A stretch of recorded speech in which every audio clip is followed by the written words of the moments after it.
New charges this Wednesday night against this Canadian Olympian, who investigators believe is one of the world's most notorious drug lords. Ryan Wedding is a modern-day iteration of Pablo Escobar. The Canadian's linked to his crime ring and his alleged involvement in the death of a federal witness. Foreign funds fueling Hamas. Global News investigates the alleged Canadian ties to the terror group. Plus, a spoiler alert about best before dates. This is such a huge problem. How Canadians are throwing away money as they toss out perfectly good food.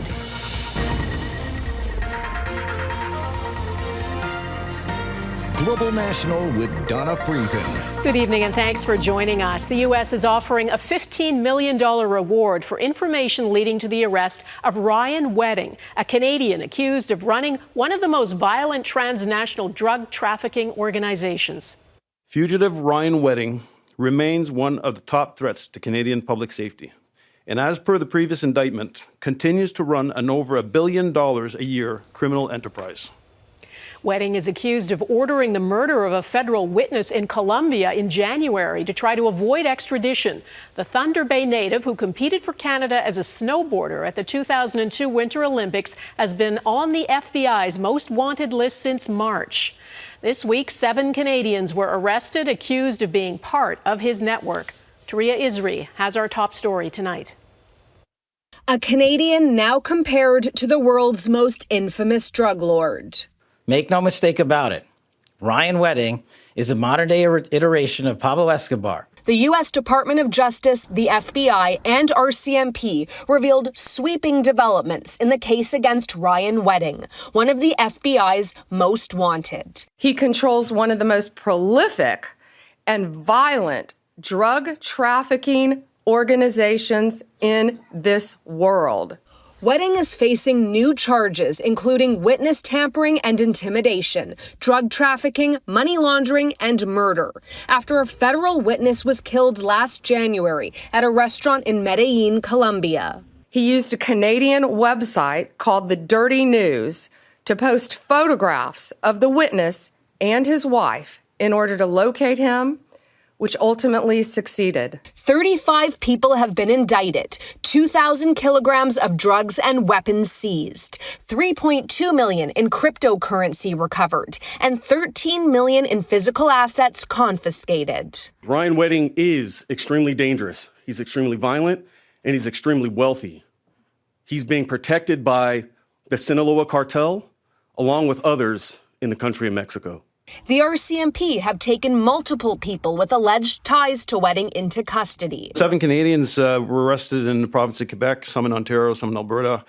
We still have eyes on another person. We are defending it. We're going to plead not guilty. One of those Canadians is a high-profile Toronto area defense lawyer. Investigators say Deepak Paradkar provided illegal services to Wedding in exchange for gifts like luxury watches. Paradkar allegedly introduced him to drug traffickers and advised his client to kill a federal witness. He initially refused to come out of his home. He put up a little bit of resistance, but he was eventually taken into custody. He and 6 other Canadians will be extradited to the U.S., where they're expected to stand trial in California. Touria Izri, Global News, Montreal. Global News has learned of alleged Canadian links to the operations of the Palestinian terrorist group Hamas. Among them, a Canadian citizen is alleged to be part of the Hamas executive team and runs the group's investment office, which funds its operations. Jeff Semple is following the money trail. Before launching its attack on Israel on October 7th, Hamas had deep pockets, billions of dollars in revenue and assets. According to U.S. officials, those investments were and are allegedly overseen by this man, Usama Ali, a Canadian. It doesn't surprise. Having a foreign passport, especially a Western passport, is a ticket to travel. Ali is believed to be living in Turkey, where since 2017 he's allegedly run the Hamas investment office. According to U.S. officials, it oversees up to $1 billion in assets through a network of businesses and real estate holdings across several countries. So it's very important. You are living off the income that the companies are generating. U.S. officials say a significant portion of those funds then flowed to Hamas's military wing. The terrorist group receives much of its funding from Iran, but it also relies on private foreign donations, often sent in cryptocurrency. Hamas was not only one of the first terror organizations who tried and successfully raised funds via cryptocurrencies, it was also one of the most innovative. But in 2019, Hamas posted this video online, soliciting donations via Bitcoin and foolishly providing its addresses and claiming crypto was untraceable and anonymous. It is neither. 1 year later, the U.S. Department of Justice conducted its largest ever seizure of terrorist crypto accounts. There was a treasure trove of information for law enforcement. Israel seized hundreds of virtual wallets, including one it claims traced back to Canada. Omar al-Qassab arrived in Winnipeg as a Syrian refugee in 2016. And in 2022, Israel says he sent funds to this account controlled by Hamas. Neither al-Qassab nor his lawyer have responded to our questions, and he's not been criminally charged. We need to go after the money. This counterterrorism expert says while Hamas may have been decimated in Gaza, it continues to make money. If anything, the donations have increased since October 2023. Even if Hamas disarms in Gaza, he warns, it will survive financially and ideologically. Jeff Semple, Global News, Toronto. In Gaza, Israeli airstrikes killed at least 25 Palestinians. Gaza's health ministry says a woman and a child were among those killed in a hit on a building used by religious authorities and a UN-run facility sheltering displaced families. Israel claims it was targeting Hamas positions after militants fired on its troops. Israel has also launched a series of deadly strikes in southern Lebanon that have killed at least 14 people in the past 24 hours. The IDF claims the onslaught was aimed at Hezbollah infrastructure. Russia launched one of the deadliest attacks on western Ukraine since the start of the war. At least 25 people were killed. 2 apartment blocks in the city of Ternopil were hit as Russia launched drones and missiles. 3 children are among the dead. More than 70 people were injured and 24 others are missing. As Ukraine's president visited Turkey, reports emerged the U.S. and Russia have quietly drafted a new plan to end the war in Ukraine. Axios reports Ukraine would be forced to surrender territory it controls to Russia in exchange for U.S. security guarantees for Ukraine and Europe. Ukrainian officials say they've received signals about the U.S. proposals, but have not been involved in any talks. Canada's Prime Minister is in the United Arab Emirates, leaving the turmoil of domestic politics behind for several days of international diplomacy focused on trade and investment. Our chief political correspondent, David Aiken, is traveling with the Prime Minister. Well, Donna, Prime Minister Mark Carney arrived here just a short time ago after 17 hours of travel from Ottawa that began on Tuesday night. And despite the late hour here in Abu Dhabi, Carney's plane landed just before midnight. He was met with an honor guard as he became the first prime minister since Pierre Trudeau to visit the United Arab Emirates, the UAE. And Trudeau was here in 1983, so it's been a while since we've had a Canadian PM here. Now, Carney is here first and foremost to talk about trade. Government officials traveling with the PM told us today that one of the things that Carney wants to do with his UAE counterparts is to set the framework towards a deal that would protect investors in both countries, a foreign investment protection deal. The two countries also want to see if they can find a way to formally start trade talks. And while we were in the air, the country's 2 national airlines announced a new partnership. That's Air Canada and the Emirates airline are strengthening and extending their partnership. Now, while he's here, Carney is going to talk about some regional security concerns, particularly the civil war in Sudan. But really, his overarching objective while he's here is to make sure that he can set the stage to strengthen commercial and trade ties between Canada and one of the most important Persian Gulf states. Donna. Okay, David Aiken in Abu Dhabi, thank you. The Prime Minister is intent on building relationships beyond our closest neighbor, the United States. Trade talks with the U.S. have stalled, and today the American ambassador to Canada gave his take on why he thinks that happened. Mackenzie Gray reports. I'll just get myself in trouble. No, okay, go ahead. Known for speaking his mind, U.S. Ambassador Pete Hoekstra lamented missing out on a Canada-U.S. free trade deal that he says was supposed to be announced this week. The strategy was to put wins on the board. That was the strategy that the president and the prime minister agreed to. You talked about strategies to getting talks restarted. A strategy that Hoekstra told Global News nearly paid off. For every American worker. At first, he was reluctant to blame the Ontario government's anti-tariff ad like Donald Trump did. And you agree with that we were really, really close? I think we were very close, yeah. And it was all Doug Ford. The Doug Ford ad ruined it? I just, I'm not going to get into ascribing blame. Different people will do their own analysis. But in the end, Hoekstra did give his own analysis. You do not come into America and start running political ads, government-funded political ads, and expect no consequences or reaction from the United States of America. That characterization in trade talks aligned with the Prime Minister's previous assessment. There were a series of very detailed, very specific, very comprehensive discussions, negotiations up until the point of those ads running. Hoekstra also told Global News he believes the talks will resume at some point, Donna, with a potential reduction on metals tariffs down to 25%. But don't expect things to go much lower, with the ambassador saying the best Canada can hope for is to match the UK's 10% tariff rate. Okay, Mackenzie Gray, thank you. The U.S. Justice Department says it will release files from its investigation into convicted sex offender Jeffrey Epstein within 30 days. Yesterday, lawmakers quickly and almost unanimously passed a bill requiring their release after months of the Trump administration trying to stop it from happening. The question now is what exactly will be made public? Jackson Prosco reports. With the bill sitting on the president's desk for signature, the Epstein saga is on the cusp of a new phase after Congress forced Donald Trump to order the disclosure of the Jeffrey Epstein files he had wanted to keep quiet. The Senate has now passed the Epstein bill. The Senate approved the bill without even holding a vote after near unanimous approval by the House Tuesday. The bill is passed.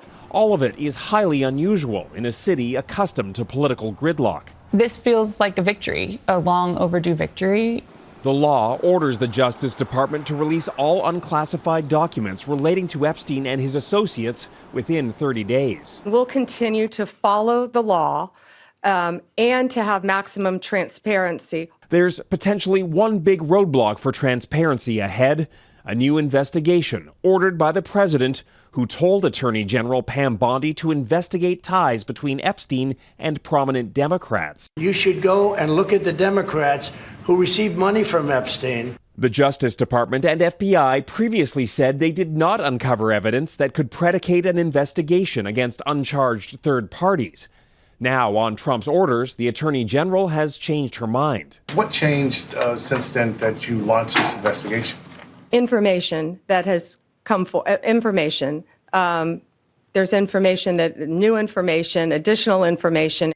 Some lawmakers and victims fear that investigation could provide cover for keeping information from the public. Now we're going to find out, are they really going to release the files or not? The few Republicans who led the charge for the document release now warn if the White House or Justice Department withholds information, they'll make it public anyway.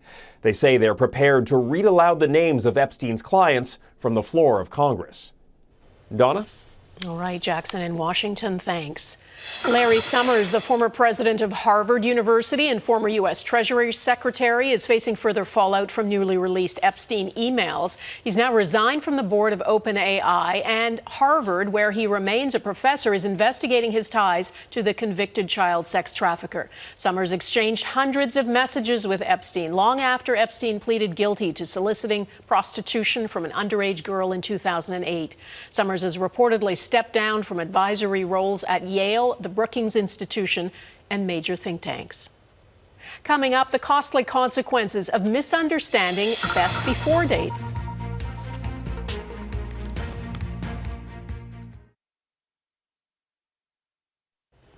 There's a stark warning about eating ultra-processed foods. In a sweeping series of research papers, public health experts accuse manufacturers of ultra-processed foods, or UPFs, of making massive profits at the expense of health. The research published in The Lancet details how UPFs are driving increases in obesity, chronic diseases, and premature death. UPFs are defined as food made with more than 5 ingredients you would not find in your home kitchen. According to the study authors, between 2009 and 2023, global sales of ultra-processed foods grew by $400 billion, and just 8 companies control nearly half of the market.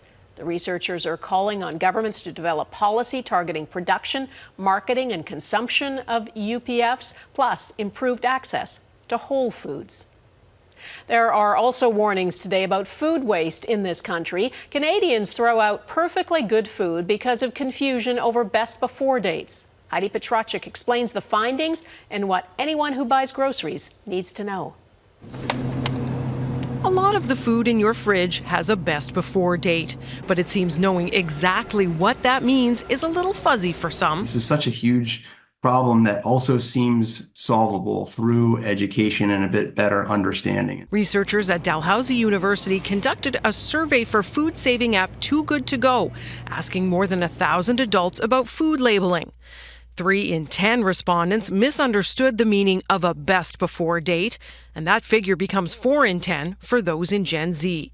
It means some may be tossing food out too soon and tossing money with it. It is costing Canadians up to anywhere between $250 to $300. Expiry dates are about food safety, often on baby formula and meal replacements. So once expired, they must be discarded.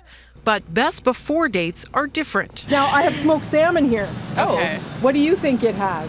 An expiry or a best before? I'm going to say expiry. I'm also going to say expiry. It has a best before. Ooh, you tricked us. Thirsty work. This beverage, do you think it has a best before or an expiry date? Which one? An expiry date? Best before date. Now What's the difference? Best before means it's still okay, but it just might not be as fresh. Best before dates only apply to unopened, properly stored products. That way, many foods, especially items like canned or dry goods, can last beyond the best before date. The federal government has guides online to help. You eat your leftovers? Yeah, I do, but only to a certain point. The Canadian Food Inspection Agency recommends checking your food before tossing it, looking for spoilage, and considering just how long it's been in your fridge. Changes experts say can help Canadians save hundreds of dollars and the roughly 1.6 million tons of food wasted because of best before dates. Heidi Petracek, Global News, Halifax. Dozens of Canadian senators are calling for a complete ban on sports gambling advertising. More than 40 senators have signed a letter calling on the federal government to take action, comparing sports betting ads to cigarette ads, which have been banned in Canada for over 35 years. The letter says we cannot legislate away human weakness, but we can limit the ability of others to profit from that weakness or indeed to promote the exploitation of that weakness. Alberta uses the notwithstanding clause for the second time in a month. Ahead, will there be repercussions?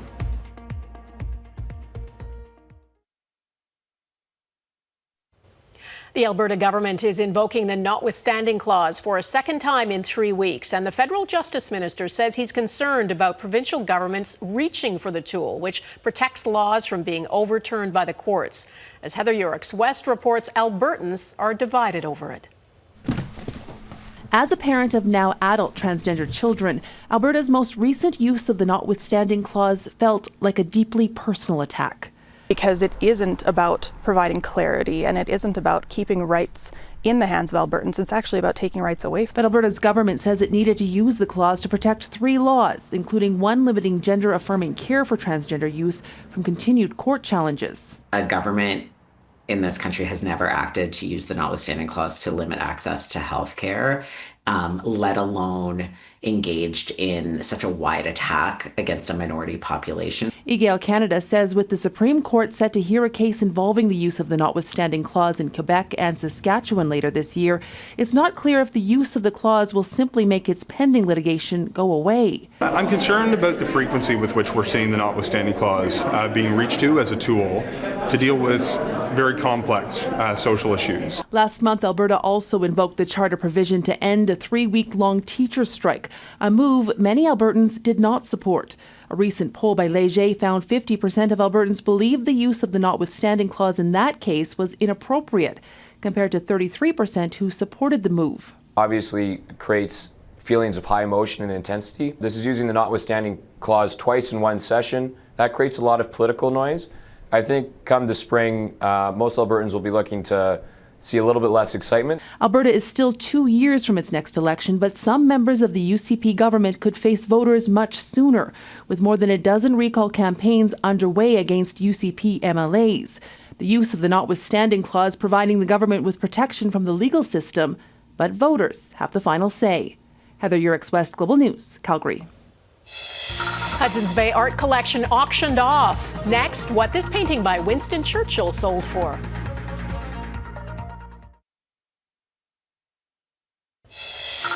The Klimt Julian is yours. Congratulations. This beautiful portrait by Gustav Klimt has sold for a record $288 million Canadian. Sotheby's says that is the most ever paid for a piece of modern art. Titled Portrait of Elizabeth Lederer, it helped save her life during the Holocaust. She used the painting to convince the Nazis that Klimt, who was not Jewish, was her father. Some of the most valuable art from the Hudson's Bay collection went up for auction today. Selling now at Heffel's, the Churchill, $1.3 million, and congratulations to your bidder, Marie Helen, 1.3. This painting of Marrakesh by former British Prime Minister Winston Churchill sparked the biggest bidding war. The 1935 work was the only one that sold for over $1 million. The sale is part of the liquidation of the historic Canadian retailer. 27 paintings deemed to be the finest of HBC's collection were sold, bringing in nearly $5 million. That is Global National for this Wednesday. I'm Donna Friesen. Your Canada is going global this week. We've got pictures from viewers all over the world. Tonight we're showcasing Cape Agulhas in South Africa, Prague, Czech Republic, and Tokyo, Japan. Thanks for watching and hope to see you here again tomorrow. Bye-bye.